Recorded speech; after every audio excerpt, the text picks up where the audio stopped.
अस्सलाम वालेकुम, मेरा नाम सर यासीन है। मैं यूएमसी उम्मीद मल्टीमीडिया चैनल में आपको खुशामदीद कहता हूँ। आज हम क्लास 9th का केमिस्ट्री का लेक्चर नंबर 16 डिस्कस करेंगे। सबसे पहले हम देखते हैं कंसंट्रेशन क्या होती है।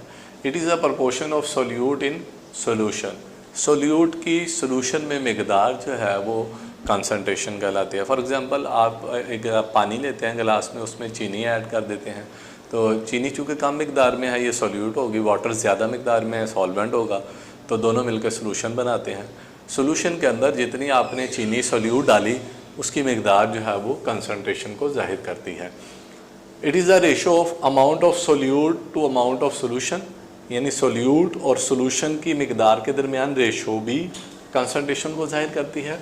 और amount of solute to amount of solvent, solute और सॉल्वेंट के दरमियान जो रेशो है वो भी कंसंट्रेशन को रिप्रेजेंट करती है। परसेंटेज का मतलब होता है सोल्यूट प्रेजेंट इन सॉल्यूशन। आपने शुगर को पानी में ऐड किया यानी सोल्यूट को सॉल्यूशन में ऐड किया तो वो उसकी परसेंटेज को जाहिर करता है। परसेंटेज के लिहाज से 4 किस्म के सॉल्यूशन होते हैं। पहला है जी percentage mass by mass solution. इस परसेंटेज में जो ऊपर वाला लफ्ज़ है ये सोल्यूट को जाहिर करता है और निचला लफ्ज़ जो है वो सॉल्यूशन